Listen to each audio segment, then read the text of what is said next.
Good afternoon, everyone. How's everyone doing today on Wonderful Wednesday? I know it's been a while. You're thinking about, well, what's Conversations for Humanity been doing for the past month or so? Well, you got to think about it. It's been Thanksgiving, it's been Christmas, it's been New Year's, all within the span of a little couple of months.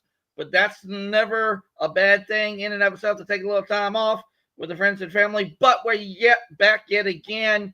We have our great special guest today, Heather Hansen O'Neill. She's a great friend of mine, and I said to her, "You need to come share your story on Conversations for Humanity." And you know what she said?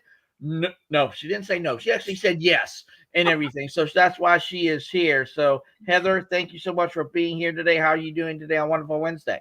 I am fantastic. Chris, thank you so much for inviting me on. I always love our conversations. I do too, as well. And I truly believe the better question to ask, Heather, is not what you do, is who are you? So please, Heather, tell us who you are. Oh boy. Let's see. I'm a human. I love that. I'm a mom. I am a business owner. I am a speaker. I'm a turtle whisperer. I'm a dancer. I'm an adventurer. I am a lover of people. I love to move and activate and make an impact. Nice, nice. That is awesome to hear. And what great state are you hailing from today? I am in sunny South Carolina, and I can say that today. We are done. Well, I don't know if we're really done, but I feel like we're done with that crazy cold snap that Oh, we yes. had. Nuts. Yeah, but I'm loving my 65-degree weather. That's what I like. Are you in Charleston or you're further away from Charleston? Yeah, I'm about 2 hours north of Charleston. Well, it's not too bad. No, it's not. It's pretty close to Myrtle Beach. I'm just south of Myrtle Beach. Nice, nice. Yeah. So you've been to the Barrier Islands, have you not? You know what? I have not. How dare you not live in South Carolina, been to the Barrier Islands before? How dare you? Well, I dare to go now that you've told me that I have to go. I will commit to going. They're actually supposed to have one of the nicest beaches and stuff like there. I mean, it's supposed to be really nice, especially I know there's a couple of the Barrier Islands that are just so nice that there's people who've actually built homes on some of those little Barrier Islands. Oh, wow. Well, I'll check it out and I'll let you know what I think. Thank you for the Yeah, suggestion. absolutely, absolutely. How long you been living in South Carolina? Almost 4 years now. I came down from Connecticut before that. Nice, nice. Hey, So I'm Tracy. sure it's a different world from going from Connecticut to South Carolina. Oh my goodness. It really, really is. There's so many fun parts to it. Can I share one story? Sure. So, I love the Northeast. I love all the people up there. I have amazing friends, family, clients, and all that fun stuff. But one of the things that we happen to have gotten into the habit of in the Northeast was to, continue walking and doing our things. When you say, "Hey, how you doing?" It's more hypothetical, right? So when I moved down to South Carolina, it was a whole other version of time management because people actually they stopped and they answered you and you spend 30 minutes talking about how you're doing. And it was very unusual for me when I first got here, but I love it. I do love it. Nice. The furthest north I've ever lived at ever in my life is I lived for a little over a year in Louisville, Kentucky. Uh-huh. Uh-huh. My father used to work for Red Lobster many, many, many, many, many years ago, and we lived in Louisville. And the first time I ever saw really of a big snow is when it snowed back in 1970. 8 or 79. I forget which winter it was, but it was so bad that the snowdrifts literally were so big they closed school for at least 2 weeks.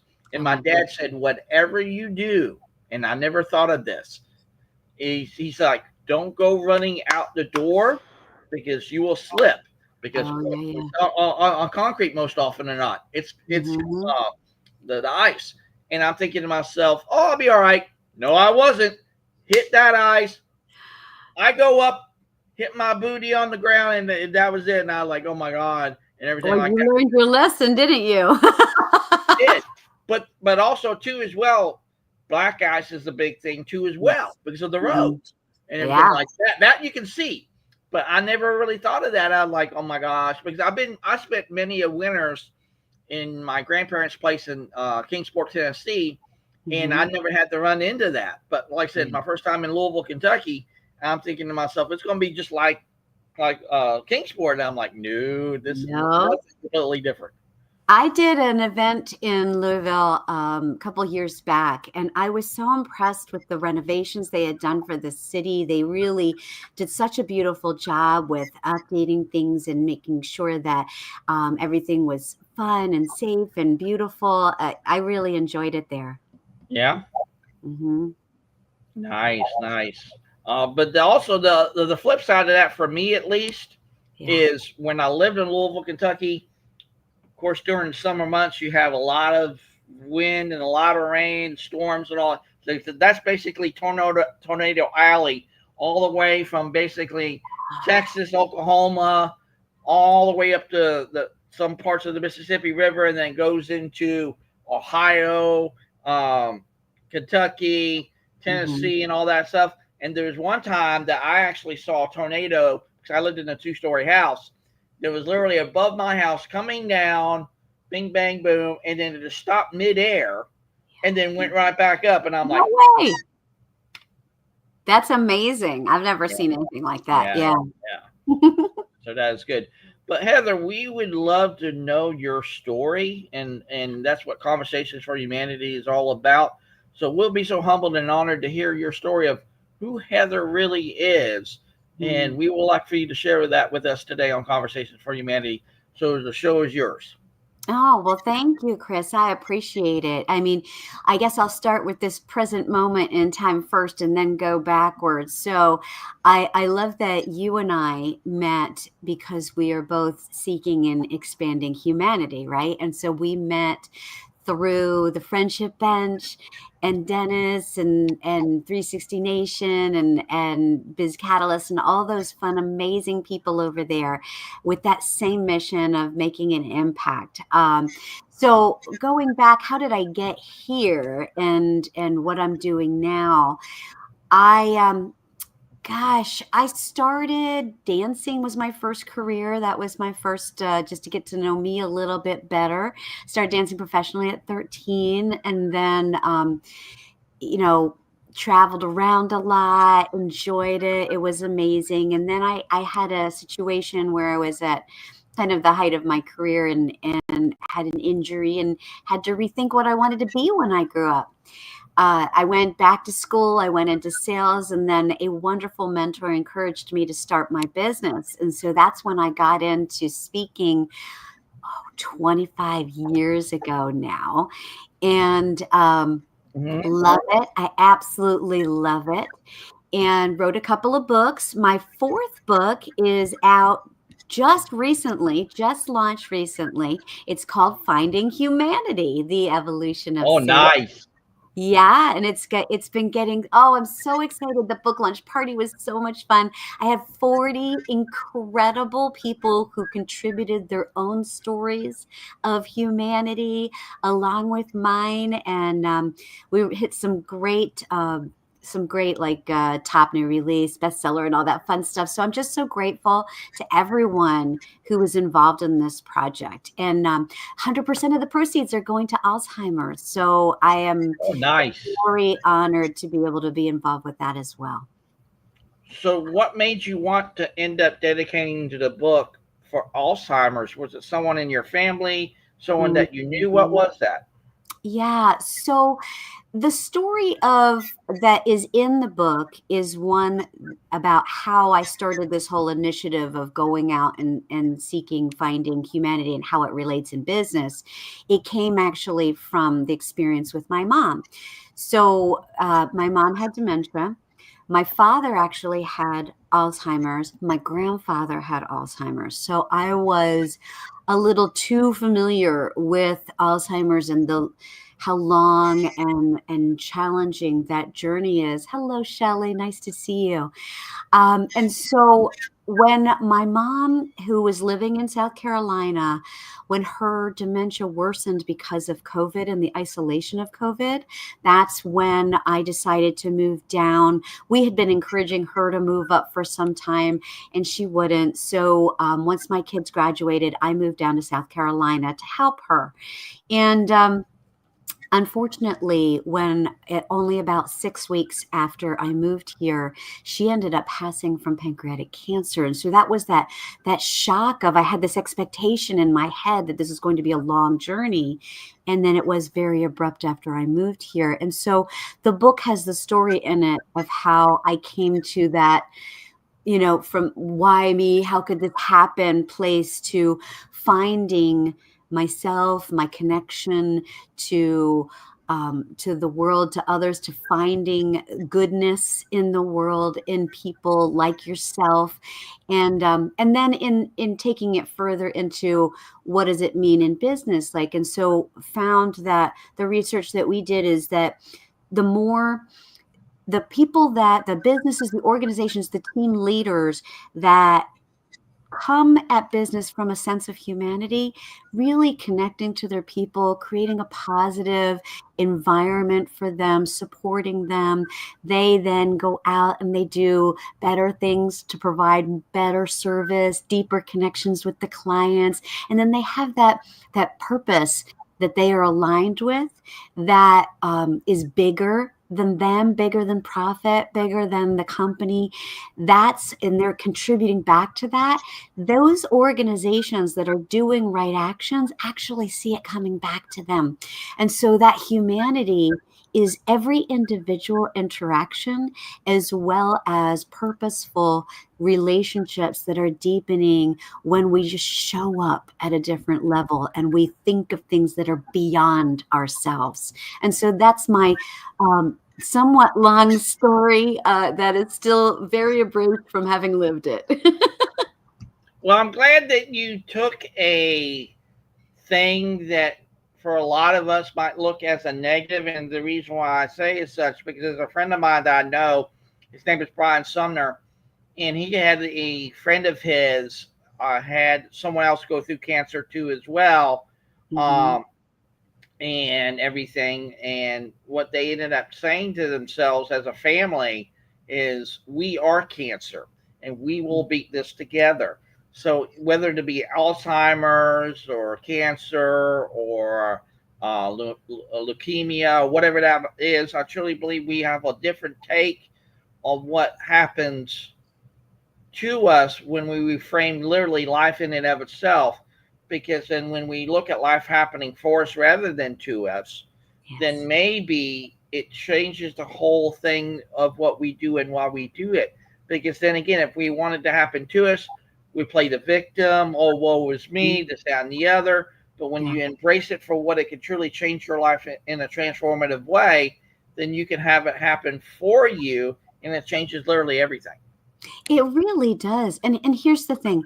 We can't control so much that's going on in the world. We can't control cancer. We can't control Alzheimer's. We can't control a lot of things that are happening out there in the world, but we can control how we think about it, how we feel about it, and how we respond to it. And coming from that place of service and humanity is going to transform the situation. Right. Exactly. Yeah. So you mentioned the book. Hmm. What even started you on that path to even write the book? What was the thing? Well, it was the situation with okay, I'll go a little bit deeper here. So, when I was going through this personal journey that I had mentioned to you with my mom and trying to find some meaning, I started by walking on the beach at sunrise every morning and finding those moments of humanity, purposefully, intentionally seeking them. And when you seek, you find, right? And so I would find people doing amazing, beautiful, loving things every day. And so each morning I would post a picture or more than one of my sunrise on the beach and then tell a story about the moment of humanity that I found that previous day. And the interesting thing about it is that more than anything that I've ever posted about leadership or sales or change or adventures, this is what resonated with people, these stories of humanity. And so people would, not just with likes and comments, but they would send me personal messages. Thank you so much for your story. You really helped me today. I've been going through a difficult time, and I'm going to try that thing that you saw somebody do that was so kind. We're going to do that with our team. And messages like you would not even believe that would just open your heart wide open, Chris. You would love them. And I realized that it's what people need right now. It's what people need right now. We're still feeling the residue of the isolation, of the polarization, of the division, and we need to feel connected. And so And that's when why you think, I write it. Yeah. and when you really think about it, Heather, and I love that, when you think about connection, and our great friend Paul Hari, who's Mhm. actually in the Seattle area, he's Mhm. always about belonging. Yes. But I truly believe a lot of us don't take stock in about that connectivity that's actually interconnected to belonging. But I got to ask you, do you see that connection of humanity being done from that place? That connection does kind of equal out to belonging if we allow that to occur. Okay. Now, Chris has not read the book yet because it's newly released, and yet he asked a perfect question as if he had written it. Because, Chris, you are so spot on. There's an entire chapter on belonging.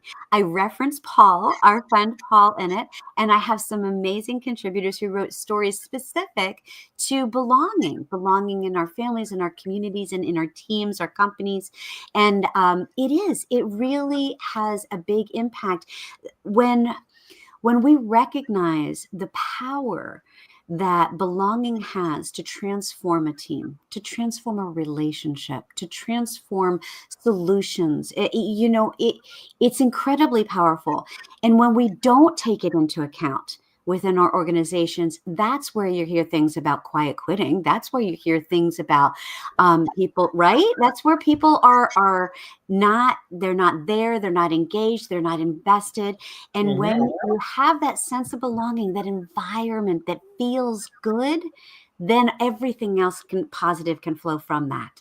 Yeah. In fact, our conversation that we had on Monday, uh, oh no, not Monday. It was last Friday. It was or no, it was yesterday, I believe, that we did talk about quiet quitting, and Oh, uh, mhm. and and and, and for me, quiet quitting is becoming so prevalent, and you're absolutely right. The belonging is there, but it really just baffles me, Heather, whether to be in a business construct or a community construct or whatever that might be.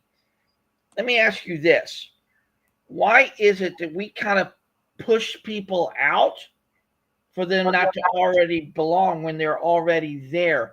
Why do we have to distance ourselves from them to us or us to them to such an extent? It's almost like, I have to say it, it might be cliche, but sometimes we put our own shit in our own way to even get to them. And why do we do that? Yeah. Okay, so here's what I think. I think that we as humans tend to focus on our differences. We Mm-hmm. focus on our uniqueness and our differences and the things like that. And instead, we have way more in common, way Mm-hmm. more that ways that we can be connected, that the things that we can be grateful for about each other, the ways that we can appreciate each other. And we're just not focusing there. But it's a simple movement of our heads, of our focus, of our minds, is to shift into the oneness, into how we are the same. And that's when things can truly change. Now, when it comes to that kind of dynamic of creating that sense of belonging, especially now flipping to the business side of things, Mm-hmm. let me ask you this. Does leadership take on a totally different dynamic when you want people to belong into an organization, or does it actually stem from a place that, again, it's about position and authority and everything in between? What's your take on that? I think that you have to create the space for it. And that, yes, you can engage your people and they might be involved in it, but it has to stem from a culture that is leadership driven, that Mm-hmm. they set the stage for it. They create the environment for belonging and connection and those deepening relationships to thrive.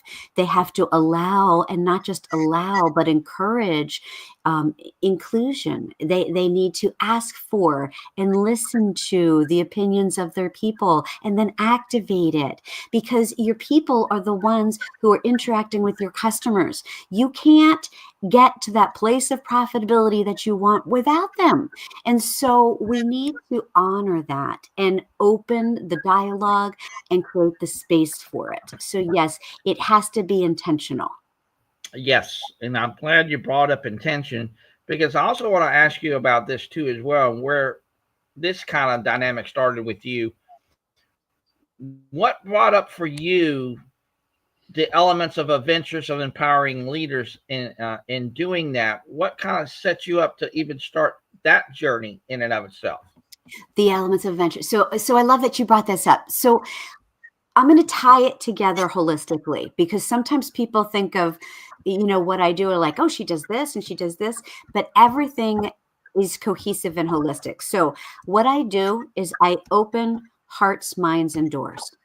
Okay. So I open hearts through the heart of humanity and helping people to understand those connection points.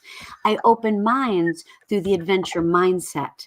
And so helping people to stretch outside of their comfort zone so that they can take those risks, they can ask for the sale, they can innovate. And I use, as an adventurer, I use the adventure mindset, which is the same as athletes, peak performers that are able to be resilient, to take chances, to be courageous. All of those things apply. And then when you are leading with the heart of humanity and the adventure mindset, it will open doors. It will open doors to new potential clients. It will open doors to new opportunities. And so that's why everything I do falls under opening hearts, minds, and doors. And I love that you have that interconnectivity there, because I see it too as well. It's what I Mhm. believe as well. I mean, 110%. But when you think about opening a door, um, let me ask you this. When we open up doors, and the conduit to opening the door, maybe in and of itself is the conversation, to have that there. But when we do open that door, let me ask you this, Heather. Do we allow ourselves and we allow others just to say yes? Mm. Well, I think allow is the important part of your question, because it's an acceptance, and more allow from our own. We put up our own walls, we put up our Mm-hmm. own barriers to being vulnerable, to being open, to making those connections. And when we stop and allow and accept the fear or the discomfort that can come with that at first, until you do it, and then you see the beautiful relationships that stem from it. People connect to people that are real, not people that are perfect, because there's no such thing. And I'll tell you that I've been on this journey because as someone who has a high need for approval, I like when people like me. I would at times throughout my career get like frustrated trying to please everyone and being unsuccessful at it. And then when I realized that if my goal is just to be heart centered, be me, and show up trying to do the best that I can every day, that the stories of when I have stumbled, when I have made mistakes, when I have been through challenges, that's what resonates with people, not being, saying things the perfect way or doing things the perfect way, because it doesn't exist. It's not Mhm. real, right?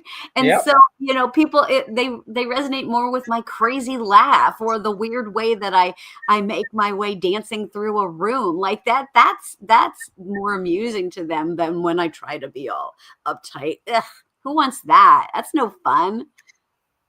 Well, there's a thing that I really don't tell a lot of people. I'm going to share with you today because you just brought up yet again, and you said the word dance. Mm-hmm. For me, many years ago when I started the journey of bringing humanity together, there was a few posts that I did. I said it's time for us to dance for humanity, Oh, I love that. and I truly believe that dance is there. Yes. But how do we create that dance? And I got to ask you this because it just hit me like a ton of bricks.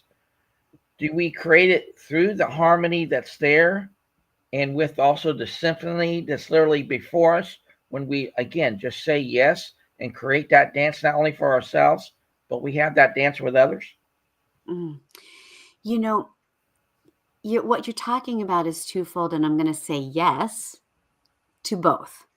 So being able to dance your dance, that crazy dance in the kitchen to the music when nobody is watching, that's what brings joy. That's when you're truly in your essence.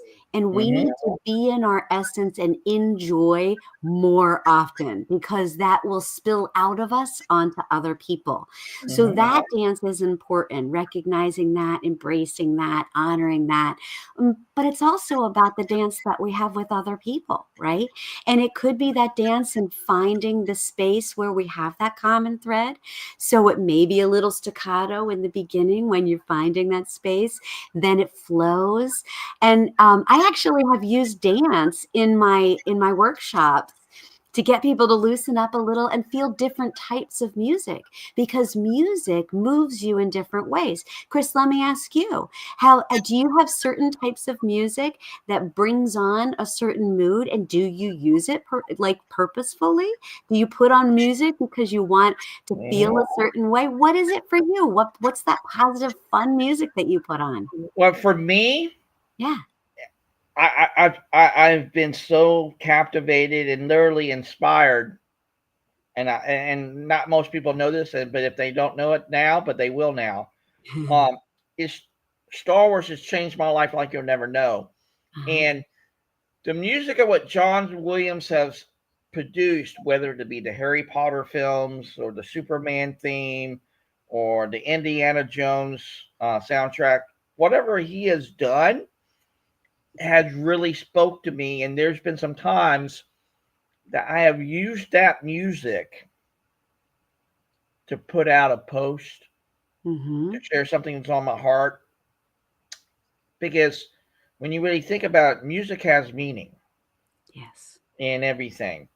And that sometimes you don't have to have a lyric to, to literally send a message, because and I know there's going to be a lot of people out there watching tonight or tomorrow, whenever that might be, that say that there's a correlation between the sound, and they do it from a scientific perspective, and I'm sure the research is there, to Mhm. where people have talked to water, and Yeah. they say water hears you. Well, that is true. It is there.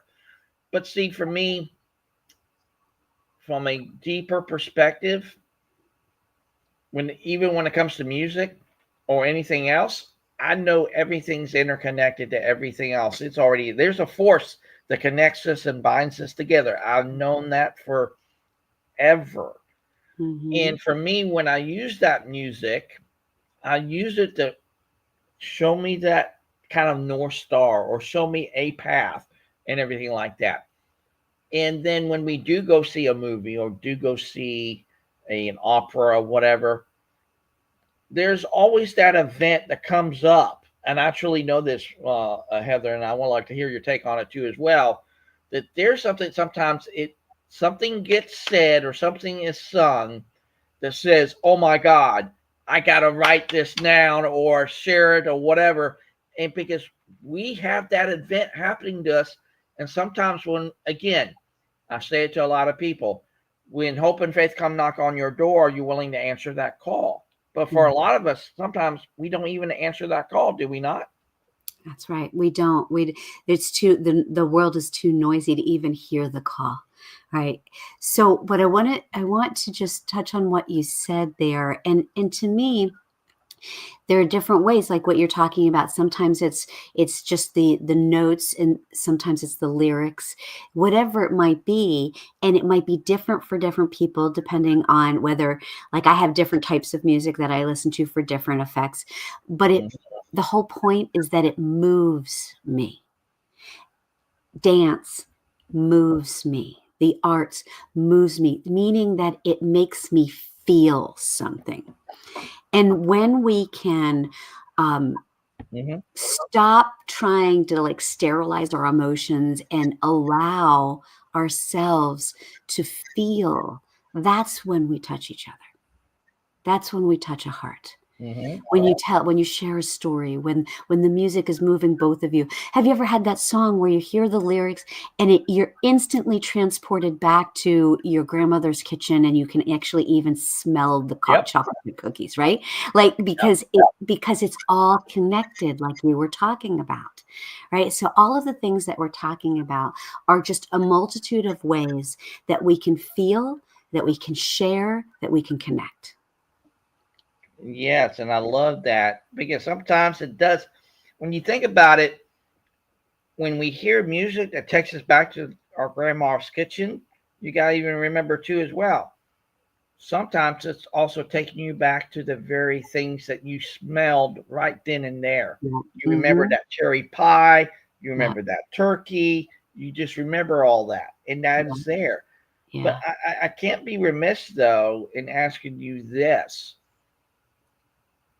In all of the people that you have encountered with in this great journey for you in life, has there been any number of people that has really transformed you to such an extent you can look back and say, if it wasn't for these people, it wouldn't made me who I am today? Have those people been in your life? Oh my gosh, I'm so blessed that it's not just one person that comes to mind for me, Yeah. right? There through my life, through my journeys, I have run into many angels, I'll call them, right? The people that say something that encourage you. Like, I'll just give just a couple of examples, right? So there's that dance teacher that saw something in me and brought out the unique way that I thought I was doing something wrong, and she encouraged me to do it that way because it was beautiful, right? There Right. was that mentor that encouraged me to start my own business when I didn't come from a family of entrepreneurs. I didn't know you could just start your own business, right? And Mhm. he encouraged me. He became my first client, and he went out and told everybody when I did a good job for him, and it really helped my business catapult. There's also those angels that I wouldn't have asked for, right? Yeah. Those are the people. I'm not going to mention any names, but I have one in mind right now who is someone who was particularly harsh to me. And in doing that, opened my eyes to something I didn't even realize about Right. myself and energy that I was putting out. And he helped me tremendously to be able to change that. And he did it because he was harsh. If he was too kind, I would maybe have not heard the message, right? Right. So to be able to appreciate all of these messages, all of these people, no matter how they show up for you, and just find the lesson and go with it and love it. That's not always easy, but that's what I really strive to do. I think a lot of us have a hard time doing that. When I was younger, I was in that boat. I Mhm. was really so stubborn. I was really I was into my own stuff. I could care less what other people say. But you're absolutely right. Sometimes it does take someone, maybe we don't like them, maybe we don't want to hear them, maybe we don't feel like we're in alignment or agreement with them, but nonetheless, again, it's like we've probably heard, it's like, don't kill the messenger. But the messenger, in and of itself, does carry a lot of weight and value in the message they're presenting. Granted, we may not like them for what they're presenting, but nonetheless, there's a message there, or even a story there. But Mhm. for me, I've evolved from that. I'm sure you have too as well, because of it, not in spite of it. But maybe, again, going back to answering that call, when we are just willing to take that first step in answering that call, maybe the way we see that message can be in the one that where it is going to actually transform us. And I got to ask you this, because it just hits me yet again like a ton of bricks. Does perception play a big part in how we even connect with people? And can even perception lead down to a place of deception if we even allow it as such? Mm. Well, I mean, the term, the saying, perception is reality, right? Mm-hmm. And so we are the way that we show up in the world, the way that the things that we believe, the um, the things that we think about, like the things that we notice, it's all based on our experiences, right?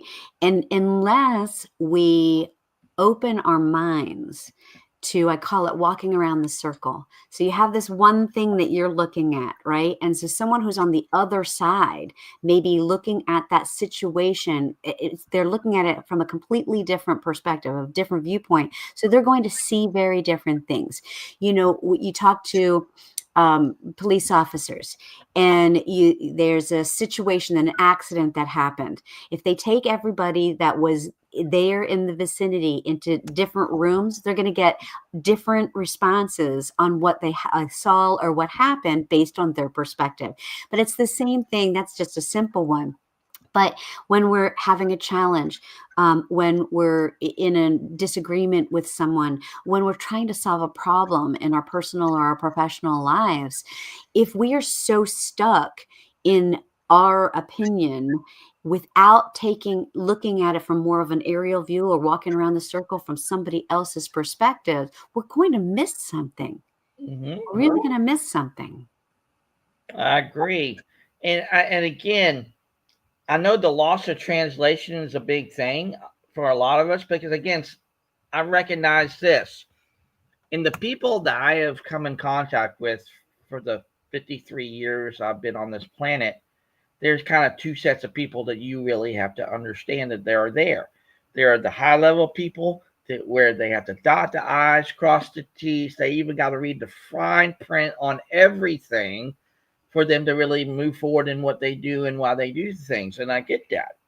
But also, I recognize too as well, Heather, and I want to get your thoughts on it too as well, for what you have seen in your life, is that there's those people also who live from a place of simplicity. They get life as it is. Have you Mhm. come in contact with those kind of two different kinds of people, that they're like I said, the high level and the simplicity people? I mean, have you encountered that? Of course, and everyone in between. We're not, okay, so as humans, we like to segment, we like to compartmentalize because it makes it easier for our brains, right? Mm-hmm. That's why assessments are so popular, right? We like to take quizzes and we like to do assessments to find out who we are, what our strengths are, what our style is, how can we utilize this, how can we learn so that we can be more effective in communicating with someone who has a different style than you. I'm a disc facilitator. Like I use that. I also created an assessment called the AQ assessment, which is adventure quotient, like an EQ or an IQ, but different. And so we do that naturally as human beings, and so we gravitate one way or the other. But when we take it to the point where we're labeling and pigeonholing people, I think that we're missing again out on the potential, of what we are capable of. Because I think that if we can use it as a language on how to communicate more effectively with people, that's how we should use it, right? But not have it take over so much that it's like, well, you're doing this because you're this, and you're doing that because you're that. And then that keeps us stuck. And I don't want to be stuck. I love to grow and learn, and I know you do as well, Chris. Absolutely. And it's still, that's something that I've said many times, and I know you've really practiced too as well many times over, is I truly believe, Heather, the time is coming, and it's kind of, I truly believe it's already here.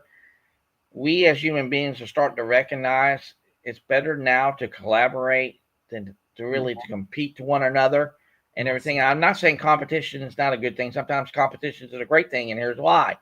With that little competition in mind, it keeps you honest, it keeps you focused, it keeps you in the know of what you should do and how you do it. Because again, if you didn't have that level of competition, then you will be literally flying by the seat of your pants, and you don't know where to go and how you get there.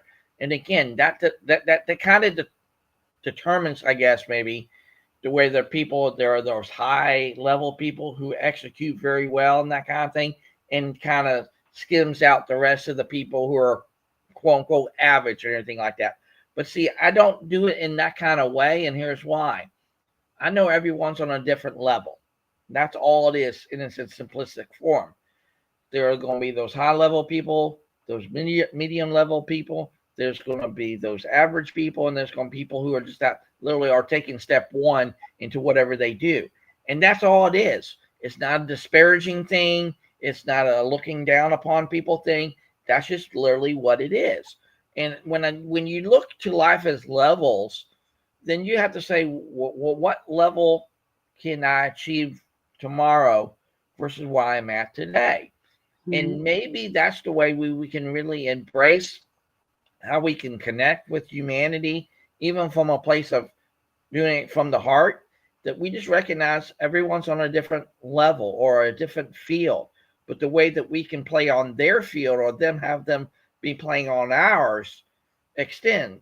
I truly believe in this. It's just extend that bridge to them and with them in such a way that transformation can occur.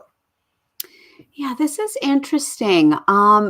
So my thought on this is that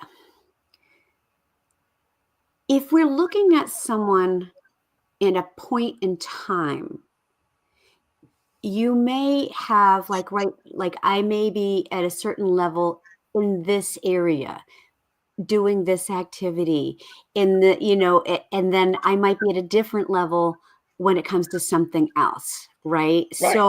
So when you make an assumption about where somebody is based on this one moment in time that you're seeing them, you're missing out on the beauty of everyone has a high level. Everyone has a high level, but it's just, it may be different. And that's actually the perfection of it, right? When we can find the people who are super high level at the things that we're not, or that we don't like doing, and you bring them onto a team, so you have complementary folks, right? Yes. So all have different things that where we excel, and you bring it together, and it makes this beautiful. You used the word symphony earlier, Chris. It's a beautiful symphony where the different instruments, the different people on a team come together, utilizing their strengths, their beauty, and it creates something bigger than any of us could have done alone. So that collaboration, it leads back to that collaboration that you're talking about. And it's interesting. I won't go off on a tangent on the good, the bad, and the ugly of education, but I will say that the one thing, if we're going to focus on the good, one thing that I noticed when my sons were going through school is that they were doing their classes, their projects as a team way earlier than it ever was for when I was in school. It was very, this is you, this is your work, this is what you have to do. You don't even look over there, but but it's very collaborative with education now more than it ever used to be. And I think that that's a great way to teach people I um, agree. how to show up on teams in the world, right? But there are pros and cons to all Yeah, of it. see, I'm glad you touched on that because I truly believe we can bring that humanity back into education. It's there and Mhm, everything like that. Because again, if you put people in silos, especially in the education system, like we have done for far too long, in and up, and see, I come from a special education background, so I know that full well mhm, because I had to be actually separated from the other people to be able to get the education that I needed and deserved. mhm, But that being said, maybe we recognize again it's about the levels of where people are at, especially in the education.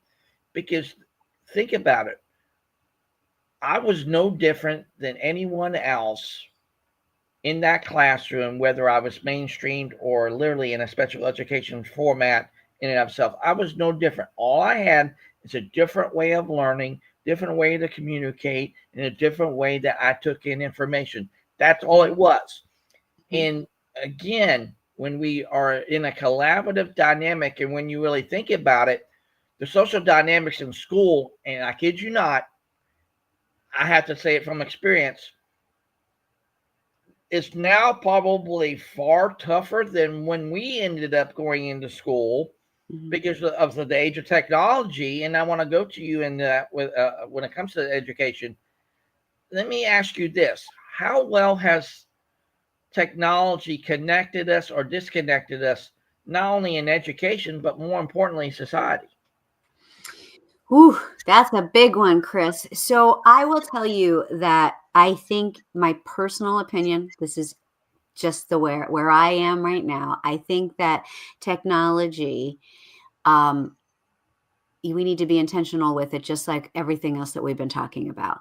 Because if we just allow tech to intrude on us, it will bring the noise. There's too Mm-hmm. much. There's too much stimulation and it will block connection, right? Because we're so overstimulated. We're I got the phone, I could be having this conversation with you on here and the phone might be going and I'm texting at the same time and I'm talking to you and then somebody it cuts down on the ability to connect with another human. So I always say, shut it all down and just become present with the person across from you.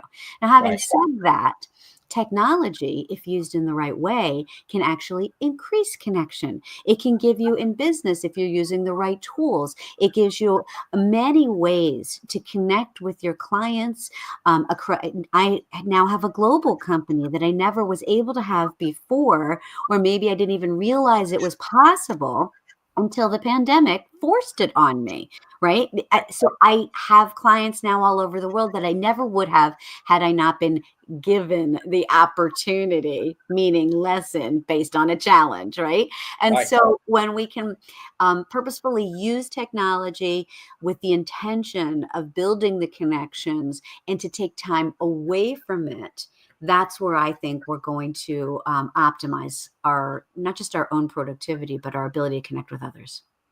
But it's also, when you really think about it, everything is literally relegated to the simplicity of balance because balance is in every aspect of our life, whether we realize it or not. But that's the Mm-hmm. thing that we have to really recognize, even when it comes to education or in business. If we don't recognize that balance, not only will we not have that balance, not only from a place of leadership or followership, but we won't even have that balance for those people who are wanting to learn, wanting to grow in education, but also in business. They won't be able to do the things that they should do, learn what they should do from a continual education standpoint and everything. Because then again, if they don't know what they don't know, whether it be in education or in business, they just won't know what they know. Yeah, yeah, yeah. I think I'm just going to go back to that awareness piece that you brought up before. Yeah. I think that when we can take the time to become aware of what we're feeling, what we're thinking, how we're showing up, what we really want, what our priorities are so that we're not at the whim of the priorities of the masses around us, and we can align with our goals, and that awareness is key. And let's just take it that next step. So I'm an empath, and so my awareness is hyper awareness. And that can actually also anything, talk about the pendulum swings, right? So anything on either extreme can be challenging, right? So I have to learn to calm down some of that and create a screen so that I can bring in the good, the positive energy and the beauty around me, and not necessarily take in everything, because that's challenging. Right. And awareness is a big thing, because if we don't truly know, maybe not only who we are, which I truly believe that's a better question to ask, is not what we do, is who we are. But if we're not even aware of the people that we're surrounding ourselves with, the knowledge that we're wanting to gain, and everything like that, um, then we'll only again will be in a place of I only know what I only know, and I can't know anymore to the limits of the means that's been given to me and everything like that. It's almost like the same adage is so true. The sum average of the 5 people that you surround yourself with, that's who you become. It's that sum average. So if some people are a level 10 leader, or there's a level 8 leader, or a level 7 leader, you become the sum average of those very stages of those people in leadership. Same thing goes when it comes to family. There's those levels of the family. There's the person who's the patriarch. There's the people who are the literally the in between, and I mean that's just the way the natural dynamic of connectivity and the again levels of life that is there. So Well, I mean, that's why it's so important. I'm sorry, Chris, go ahead. Yeah, go ahead. That's why it's so important to understand that we control who we spend our time with. Exactly. Right? I mean, there are people who are continuing to go through their lives with people who make them want to pull all their hair out, that they spend time out of guilt with Oh yeah. friends who are stealing every ounce of their energy.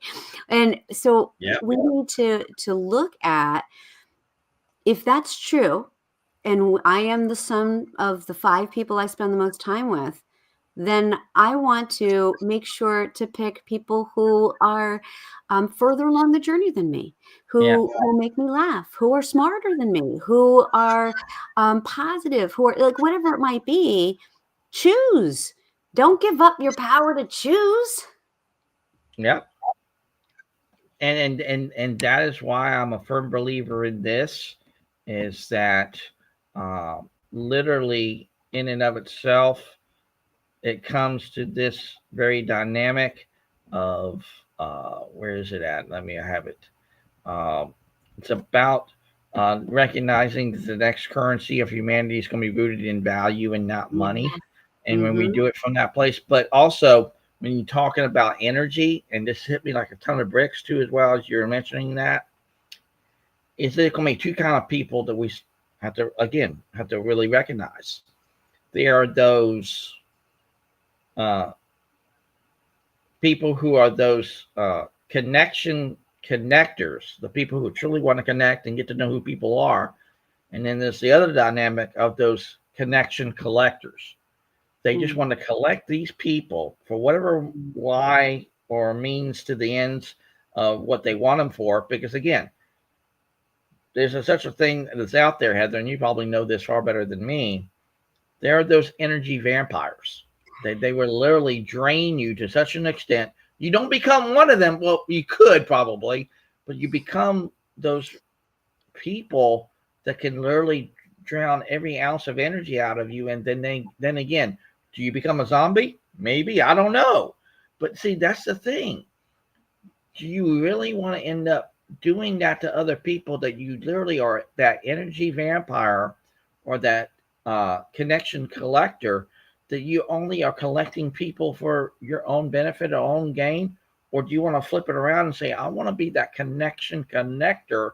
I really want to imprint not only my story or my mission or my vision, but I want to do it in a way that I get it from also where Heather's coming from and why Heather is doing what Heather does and why she really feels like empathy is a better way of doing things and creating a symphony that will create it into a place. And I had to go back to this too as well. When we create that symphony, that really breeds harmony. And when we allow that to occur, it changes everything. But I'll let you get the last word in because I know you got to get ready to go and everything. Give your final thoughts and love to hear more from you. Well, actually, Chris, I'm just so grateful that you brought me on to have this conversation. I do appreciate you and everything that you do and how you show up in the world. I think that what you just said is a great way to leave us off, to encourage everyone out there to think about, how do I want to show up? Do I want to be a collector or do I want to be a connector? Do I want to be someone who just happens along and gets stuck or has no power over anything, or do I want to make an impact? Do I want to make the world better? And when we Right? consciously show up that way, when we decide and everyone works together to do their part in that, the world is a beautiful place. So I'm going to Yep. encourage everybody to go out there and find that and spread humanity in every positive way possible. Absolutely. And Heather, like I said, I'm so humbled and honored to have you in my life and that I can be in yours. And I truly believe we'll do some great things together moving forward, bringing that heart for humanity to humanity each and every single day when we show up. But again, everyone, this show is for you. If you guys would love to share your story on Conversations for Humanity, all you got to do is check out this link. It's already on YouTube and also on our LinkedIn event page today. And we would love to hear from you. And of course, as well, uh, please check out Heather's book and everything and check that out. We would love for you to do so. But again, Heather, thank you so much for taking time with us today and sharing your story here on Conversations for Humanity. We greatly appreciate you. Looking forward to the greatest next step in your life and hopefully great things come out of that. And we greatly appreciate you. Thank you so much, Chris. All right. You guys have a great day. Make your day on Wonderful Wednesday. We'll see you on the next Conversation for Humanity. Have a great day, everyone.